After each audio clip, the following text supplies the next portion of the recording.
नमस्कार दोस्तों, मैं हूं शुभम सर और आपका प्रोविडेंस कोचिंग देहरादून में हार्दिक स्वागत है। और आज हम उत्तराखंड सरकार के द्वारा जारी किए गए और पारित किए गए और यहाँ तक कि राज्यपाल की जो उसमें संस्तुति है वो भी मिल चुकी है और उस अधिनियम की हम बात करने जा रहे हैं। और वो अधिनियम और कोई नहीं बल्कि क्या है, उत्तराखंड देवभूमि परिवार अधिनियम 2026।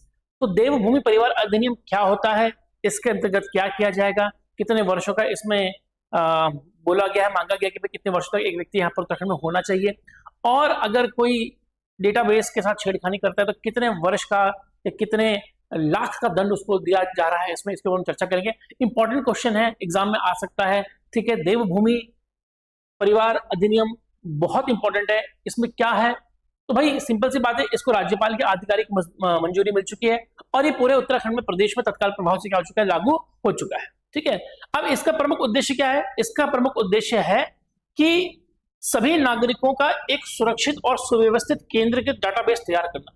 यानी इसमें सिंपल सी बात है, एक राज्य के अंतर्गत जितने भी लोग रहते हैं या जितने भी सुविधाओं का क्या करते हैं, दोहन करते हैं, उन सबका एक केंद्रीकृत डाटाबेस तैयार करने के लिए बाकायदा इस अधिनियम को लाया गया है। ठीक है, तो केंद्रीकृत डाटाबेस तैयार किया जाएगा जिसमें कि सभी नागरिकों का क्या होगा, उसमें सभी नागरिकों को उसमें शामिल किया जाएगा। ठीक है, मतलब जो नागरिक कितने वर्षों से भारत उत्तराखंड में रह रहे हैं उसके ऊपर आधारित होगा। और देवभूमि परिवार आईडी के माध्यम से सभी नागरिक सेवाओं का एकीकरण किया जाएगा। तो भाई जितनी नागरिक सेवाएं उत्तराखंड में मिलती हैं, चाहे वो पेंशन हो, चाहे वो कोई सी भी सुविधा जो है वो उत्तराखंड सरकार के द्वारा क्या होती है, जो भी नागरिकों को सुविधाएं दी जाती है, उन सब के लिए बाकायदा देवभूमि परिवार आईडी क्या होगी, बनाई जाएगी। और अगर आपकी आईडी बनेगी तभी जाके आप क्या कर सकते हैं, उन प्रकार की सेवाओं का क्या कर सकते हैं, आप दोहन कर सकते हैं। इसके अंतर्गत याद रखने वाली बात यह है कि भैया पिछले 15 वर्षों का निरंतर निवास आपका उत्तराखंड में होना चाहिए, तभी जाके आपको देवभूमि परिवार आईडी क्या होगी, प्राप्ति होगी, इन तब आपकी आईडी बनेगी। ठीक है, अब ये भाई सिंपल सी बात है, अगर आप 15 वर्षों से निवास नहीं कर रहे हैं, निरंतर निवास नहीं कर रहे तो आपकी आईडी नहीं बनेगी। अब ये आईडी आपकी बनेगी तो इससे आपको फायदा क्या मिलेगा, तो भाई सीधा और आसान लाभ है स्वास्थ्य सेवाएं। उत्तराखंड सरकार के द्वारा जितनी भी स्वास्थ्य सेवाएं सब्सिडीज दी जाती है वो आपको लाभ मिलेगा। सब्सिडी और आवास के माध्यम से आपको लाभ मिलेगा।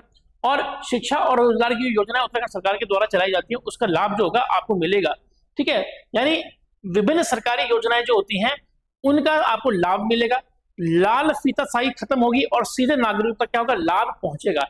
तो ये आईडी जो होगी बड़ी महत्वपूर्ण होगी। ठीक है, याद रखिएगा कि अगर इस डेटा में कोई जबरदस्ती घुसने की कोशिश करता है या इस डेटा में कोई फर्जी कार्ड बनाता है या फर्जी आईडी को बनाता है तो उसको 10 साल की जेल का प्रावधान किया गया है और 50 लाख रुपए का जुर्माने का प्रावधान इसमें किया गया है। ठीक है, बहुत ही कठोर दंडों का प्रावधान किया गया है। ठीक है, इसका उद्देश्य क्या है? इसका उद्देश्य है कि किस प्रकार से सरकार की जो सरकारी योजनाएं होती हैं वो पात्र लोगों को मिले, वो ऐसे लोगों को मिले जो वास्तव में इसके पात्र हैं। उसके लिए एक केंद्रीय डेटाबेस को तैयार करने की यहाँ पर बात कही जा रही है और अब ये होगा भी। ठीक है, तो सिंपल सी बात है कि डिजिटल देवभूमि में सुरक्षित और सशक्त नागरिक व्यवस्था के लिए बाकायदा उत्तराखंड देवभूमि परिवार अधिनियम 2026 को लागू किया गया है, जिसके अंतर्गत नागरिकों के अधिकारों की रक्षा, पारदर्शी भविष्य के मजबूत नींव रखना इसका क्या है, महत्वपूर्ण इसकी प्रासंगिकता है। बस याद रखिएगा कि 15 साल की पात्रता अगर आपके पास है तो आपको एक आईडी बनके आपके पास आ जाएगी और इस आईडी के माध्यम से आप सरकारी योजनाओं के लाभ, यानी सरकारी योजनाओं के लाभ सुविधा जो है, ये जो भी विकास के जो प्रावधान सरकार के द्वारा किए जाते हैं वो आपको जरूर मिलेगा।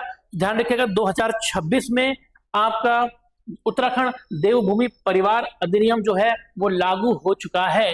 तो ऐसे ही वीडियो की जानकारी के लिए आप लोग इस चैनल को लाइक, शेयर एंड सब्सक्राइब कीजिए। और याद रखिएगा प्रोविडेंस कोचिंग में आपके महत्वपूर्ण एग्जाम्स की तैयारी होती है और उन सभी एग्जाम की तैयारी की जाने के लिए आप प्रोविडेंस पे कांटेक्ट कर सकते हैं। नंबर आपके स्क्रीन पे चल रहा है। तो मिलते हैं अगले वीडियो, तब तक के लिए आप सभी का धन्यवाद।